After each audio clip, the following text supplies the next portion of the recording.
Ito ang baybayin ng Atimonan sa Quezon. Meron itong kamanghamanghang klaro o linaw ng tubig, kaya hindi nakakapagtaka kung bakit ganun na lang kung dayuhin ito. Isa sa tourist spot sa lugar na ito ay ang abandonadong pantalan na kung tawagin ay Coco Pier. Kung bakit inabandona at kung ano ang dahilan, sabay-sabay nating alamin. Pero bago yon, samahan nyo kami sa aming naging biyahe mula Caloocan papuntang Atimonan. Huwebes Santo ng madaling araw na nag-umpisa kaming bumiyahe. Oras natin is 2:39. Makakasama natin sa ride na ito ang kapatid kong si Dong at ang kumpare kong si GR. Marami tayong mga nakakasabay sa kalsada na meron ding rides, no? Uuwi sa iba't ibang mga probinsya nila, no? Dito na tayo sa Ortadan papuntang SM Fairview, no? Uy, full tank. Unang karga natin 200. Unang karga natin dito sa may tapat ng SM Fairview sa Shell, 200 pesos. Kay Karagi, full tank na siya nun. Tingin natin guys kung yung 200 ni Karagi aabutin na tayo ng Atimonan, Quezon, no? Galing dito sa SM Fairview. Subukan natin. Sana umabot. Wala nang tansya, no?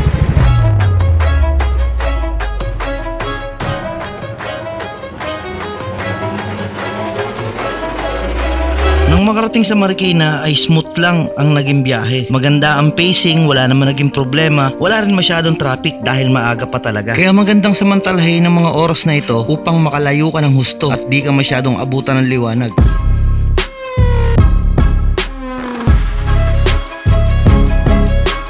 At bago dumating ng Tanay, nag-stop over kami sandali para mag-CR, para na rin magkape. Yun, o, kain na muna, kain.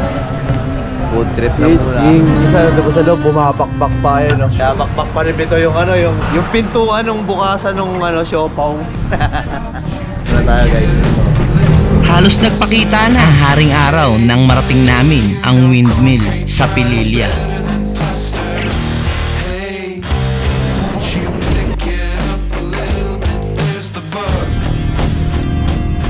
At napansin ko na parang kanina pang wala ang kapatid ko na si Dong. Kaya tumabi muna kami.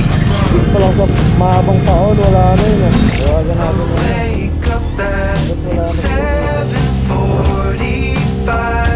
Ay, hindi na pa wala sila dutong, G. Sa mahabang paon. Eh, alam ko kanina. Tapos, nasa unahan pala sila. Ikaw nasa unahan. Nagpagal ako, Oh, kararating lang. tapos dumiretso sila. Andiyan na?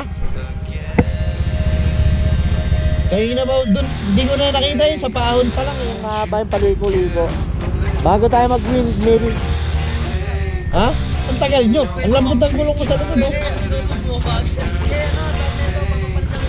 Bakit? Misigaw? Doon tayo sa Vulcanizing tayo magtambay. Eh, ano yan? May tagas lang yan. Oh, una ka na, pag nakita ka Vulcanizing, hinto ka na. Kaya pala siya matagal dahil sumisingaw ang gulong sa likod nito, dahilan upang ma-flat ito. Pinaplatan tayong konti, hindi naman sumisingaw Tayo lang. ngayon sa may Mabitak. Ang nakikita nyo sa aking likuran,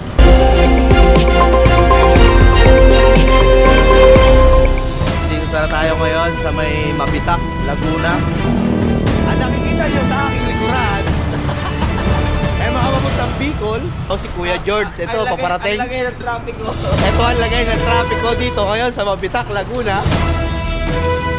Kaplatan yung sa kasama natin, sa kapatid ko guys. Kaya medyo natin ay layo pa natin sa ating destination. Nasa 100 kilometer pa. Dami mga riders, eh.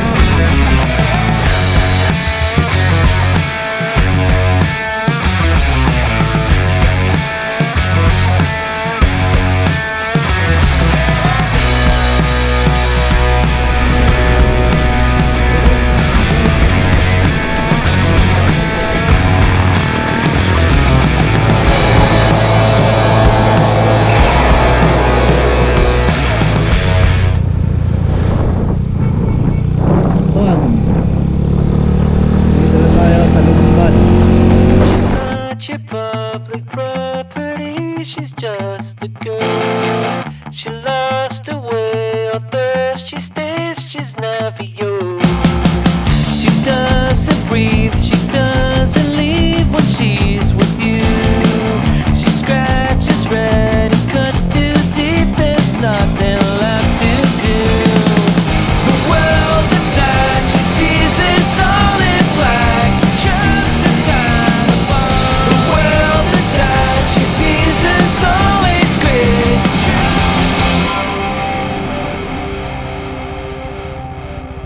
Sabi ko sa'yo, mararamdaman mo naman yun sa malayong biyahe lang eh. So another stopover na naman. Bangga pala sila. Ha? Bangga. NMAX? Kupido yung plaka eh. Eh. Bangga nila. Ano nangyari? Hindi, pinalo ko. Okay lang. Baka yun yung may mali. Ano, listo yata.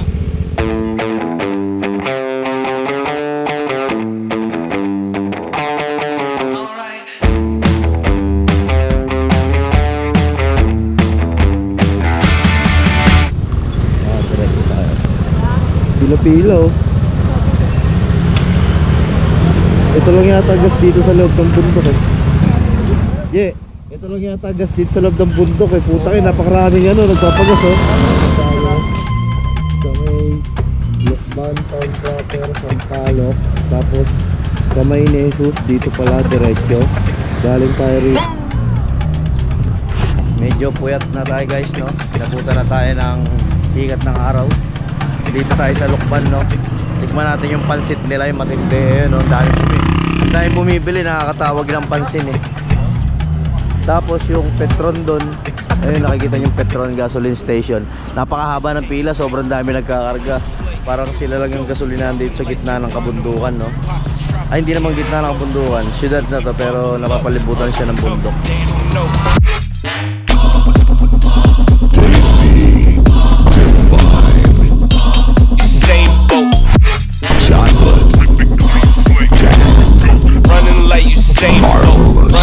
Wow, pag nadaan kayo rito guys, testing nyo ito, sarap.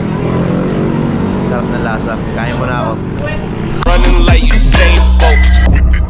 Ito solid yung pansit. Thank you, Nanay Juling Pansiteria. Ang sarap ng pansit mo po. Isa sa mga solid na natikman ko. Nilalagay siya ng suka. Dito ka, ano siya.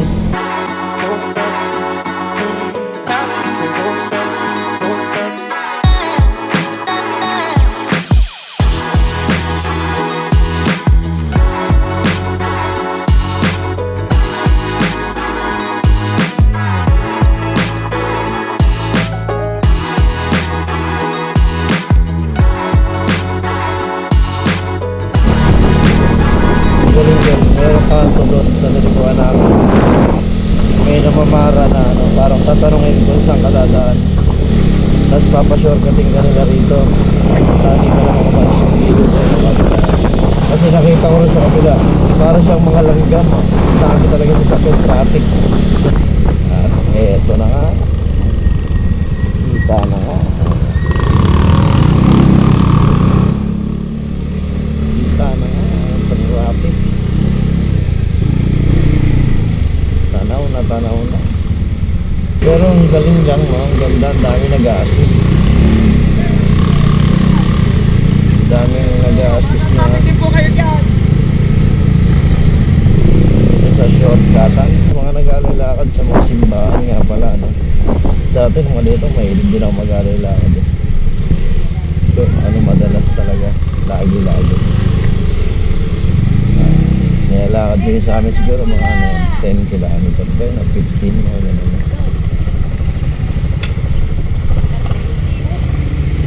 Oo, ito na yung traffic.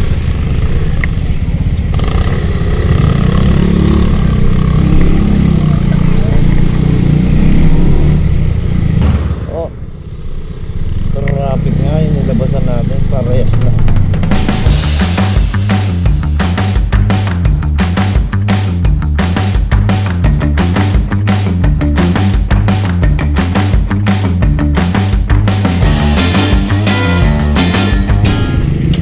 Kaya pala ma-traffic. Pag nahuli kang mag-counterflow, tanggal ang lisensya, seminar ka pa.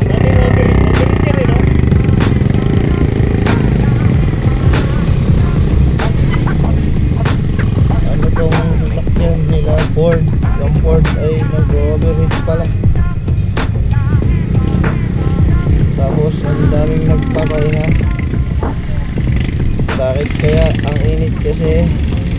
Tapos tinutulak na.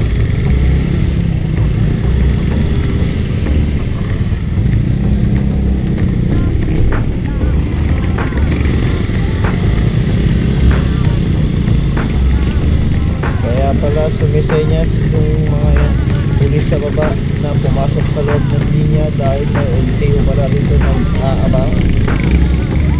Iyari pala tayo nito. Kaya mas pinipili na lang nila tatay na magpahinga sa gilid kaysa pumila sa traffic dahil mainit. Ha? Ito na Melvin kasi. Melvin kasi hindi inaayos yung traffic eh. Ayun oh. Ayun, may LTO. Tignan mo.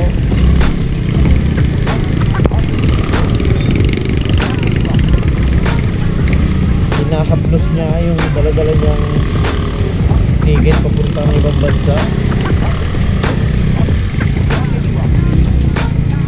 Kaya pala maraming nakahinto dahil pagpaloko-loko ka, kakawayang ka talaga nito. At sure, matik ka na. Nangangamoy lining na rito. Ang daming amoy clutch. Guys, dito tayo sa Pagbilao. Kung counterflow ka rito guys, may mga nakabantay na 3 letter. Ayun, yung blue, ayun. Ayun o. Kanina may na-video tayo. Pinaperma rin siya ng 3 letter na naka-blue. Sky blue ba yun? Light blue. Ang bilis nila manikit. Tanda sila sa marami yung sunod-sunod. Marami yan guys. Galing dun sa umpisa pa. Malayo ang pinanggalingan niya. Marami. Siguro nakakalat yan sila mga 30. Iwa-iwalay. Per 500 meter may 3 letter. Kaya hindi ka pwedeng magbara-bara moves dito sa Pagbilao guys. Ayan o. Kitang-kita yung 3 letter dito. Ayan o. Hindi ka pwede rito yung harabas drive. Yung maneho mong yung walang pakundangan. Puta yun ang mawawala. Ayan na. May isa pa. May nakita ko isa pa kinawayan ng 3 letter. Oscar! Oscar! 3 letter ka, Oscar. Patay ka, Oscar. Trader pa naman si Oscar. Kawawa naman si Oscar. Kawawa naman si Oscar guys. Walang magaling na driver pag kinawayan ka ng naka-3 letter.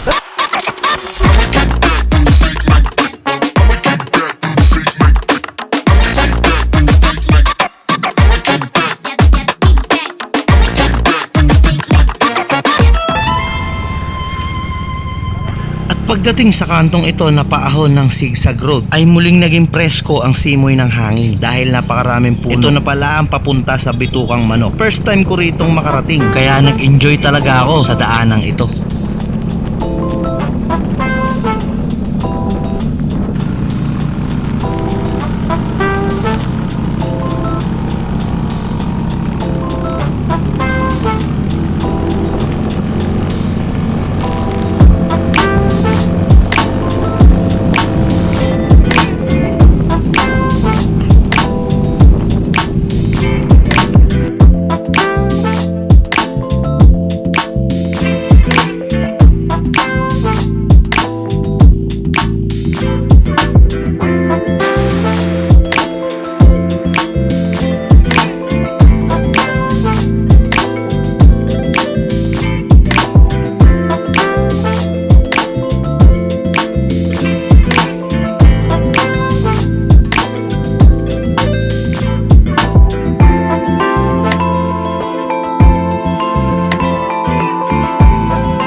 narating na nga namin ang bayan ng Atimonan at hinanap ang bahay ng lumang kaibigan na aming tutuluyan. At sakto kaarawan pala ng anak nito kaya hindi na kami nag-aksaya ng sandali. Feel like I should, feel like I should, feel like I should, feel like I should go. Feel like I should, feel like I should, feel like I should, feel like I should go.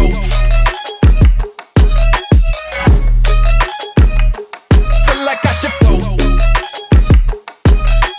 Feel like I should, feel like I should, feel like I should, feel like I should.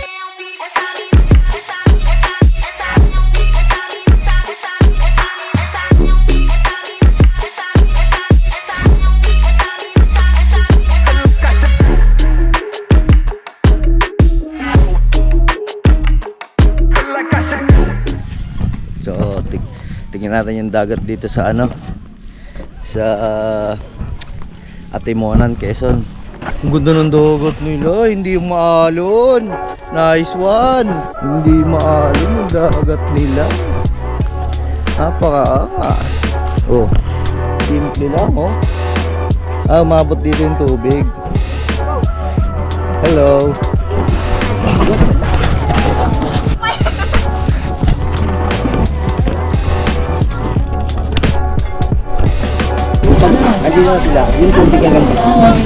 Low tide na pala. Dito ang gabi pala. Ito si Charlie, ang lumang kaibigan. Taas niyan. Hindi naman. Tayo lang natin siya, tapos tayo na tayo. Napaka-angas. Imay!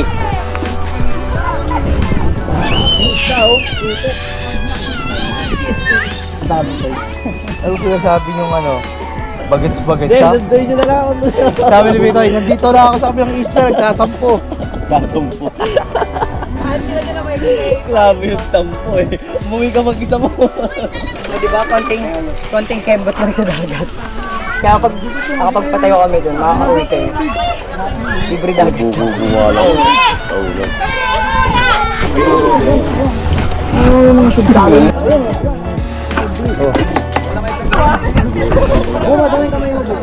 Ayun, pwede yun. Ito yun. Takay may isa dito. Yun lang.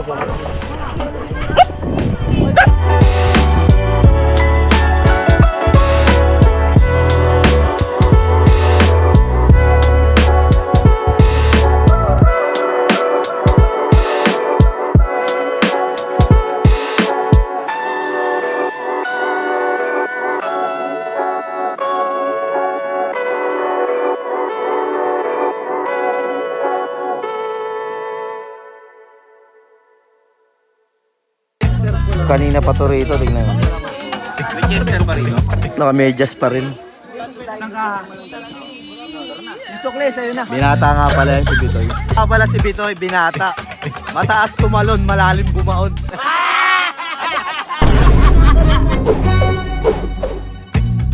Kaya yung mga diver, ganyan yun. Oh. Yung mga, hindi ganyan, nakita ko sa palabas. Sinerge ko yan eh. Sinerge ko yan yung mga ano, sinerge ko yan eh. Kung pa, sabi ko, ba't kaya pinapalo yung mga sabi, mga diver yan? Mga diver pala yan. Nasama pa sa vlog. sa mukha na yung palo? Kasama ka na sa vlog. Binata nga pala yan si Bitoy. Kasama ka. Sa mukha na yung palo? Kasama ka na sa vlog. Mataas tumalon, malalim bumaon. Ano yan? Lambanog? Siguro yan pa. Ay, patay. Oh my God. Oh. Para malaman natin kung ano. Di ba yung lambanog na... Ay, nag-uwi kayo? Ay, putang ina, iba. Ha? Gumanong-ganon lang siya. Mas matabang. Saji, gumanong-ganon lang siya. Sabi ko parang... Parang ano eh, parang naging isda eh. Raju. Raju. Binata nga pala yan si Bitoy. Mataas tumalon, malalim bumaon. Nakaaraling ka na raw niya. Tumitingin ka, Raju. natutunaw ako. Sa sulyap mo ay nabihag ako. Mataas tumalon, malalim bumaon. Ng pag-asa ang puso sa isang sulyap mo. Isa ang bayan ng Atimonan sa pinakamalayong na biyahe ko gamit ang aking motor. Hindi man naging madali ang biyahe, ang mahalaga ay sinubukan natin at in-enjoy ang bawat piga ng silinyador, ang ganda ng mga tanawin, pati na ang mga rider na nakasalamuha natin sa daan. At kung umabot ka sa part ng video na to, kung hindi ka pa nakasubscribe, welcome na welcome ka sa channel ko. Baka pwedeng mag-subscribe ka na at pindutin mo na rin yung notification bell para updated ka sa susunod nating video. At kung gusto mo makita ang susunod na video, ipapasilip ko.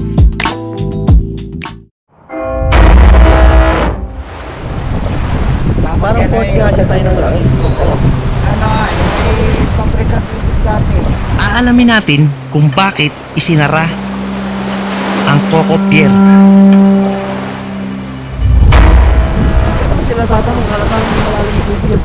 Nung mahal na araw niya yun. Ayon sa isang lokal, ay may namatay raw dito nung nakalipas na taon. Mahal na araw din daw at tumalon daw ito sa bahaging ito ng tulay. Ano sa palagay mo? Pwede kayang ito ang dahilan kung bakit ito ay sinara?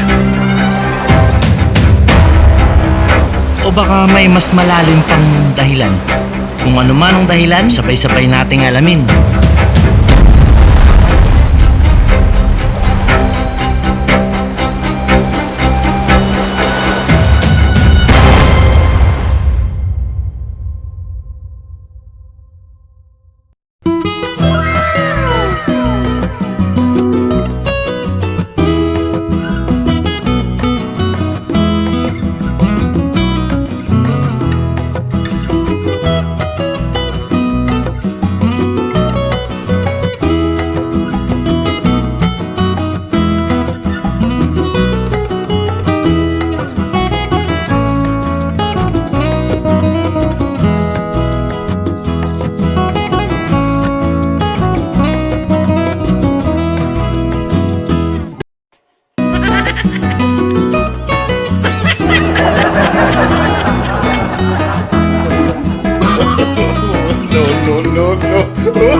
Yun o. Ito na yung ating day 2 guys.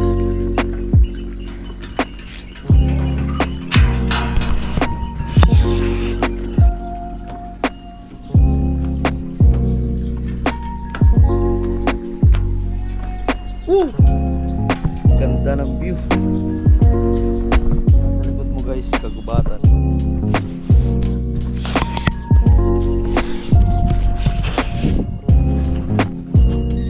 Yung dagat guys, punta na lang tayo sa tabing. Ayun yung dagat oh. Yung bahay ni ate medyo nasa taas kasi ito. Tara na. Uy! Ayun na pala yung OBR natin, naka-ready na oh. Iniwan yung susi ng motor. Yung drone di mo dinala. Yung drone di mo dinala. Let's go.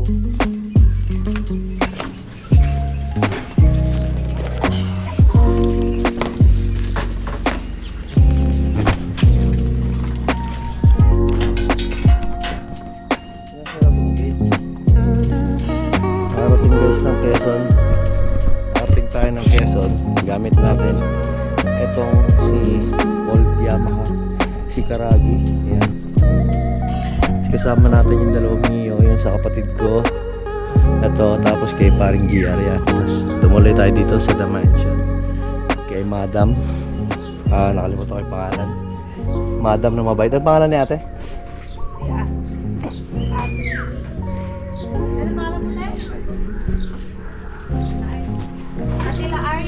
Uy, kay Madam Laarni, no? Napakabait. Ate Arnie. Sa The Mansion ni Ate Laarni. Solid. Napakabait. Pinatulog kami sa kwarto na aircon. Ano mo yun? Tapos magdadrive na pala kami. Mukha mo to. Video mo. Oh. Oh! Yan din. Ano guys? Tras mo tiro. Ano may itsura?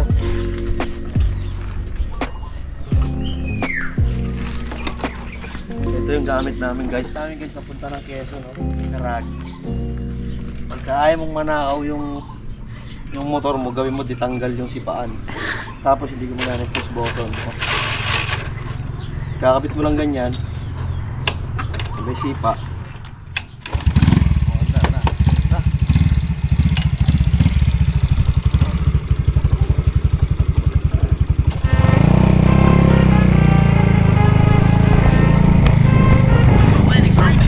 I need all the wins. Yeah, ain't no L's, I gotta get a no call and quits. Yeah, gotta keep on moving no matter how hard it gets. Yeah, better move out the way cause I'm coming with harder hits. My head is as hard as a brick, but I'm harder than all of this. You better move, you might get knocked out. Knocked out. You better move, you might get knocked out. Knocked out. You better move, you might get knocked out. Knocked out. You better move, you might get knocked out. Knocked out. My heart on my sleeve, stress, shit on my greed. That's how I get it. Success ain't no giving. Some days I don't hit, I don't sleep. When I'm focused, I'm dangerous. They don't want it when I'm anxious. Ain't no limit till I tank. I'm running on fumes. The opposition don't amaze. The roads racing through the pavement. Get your hands out of my bag. I know that's because I've been in it. I don't need to brag. I guess that's what happens when you taking care of your business. But some family, you do the math. I'm out of my pocket. Houston, we got a problem. I ain't perfect. Let them watch me elevating. Got them nauseous. Cause I'm the pilot in the cockpit. Nose diving in the house. And whoo. Watch out, get ahead. Watch out, get ahead. Watch out, get ahead. Woo. Watch out, set it up. Bet you I shut it down. Watch out, get a win. I don't think they really wanna come against the one that got a finger run up in on a grenade. I ain't never been there when you did. You compare to my line, but the one up out the cage. I need all the wins. Yeah, ain't no L's. I gotta get a no call and quits. Yeah, gotta keep on moving no matter how hard it gets.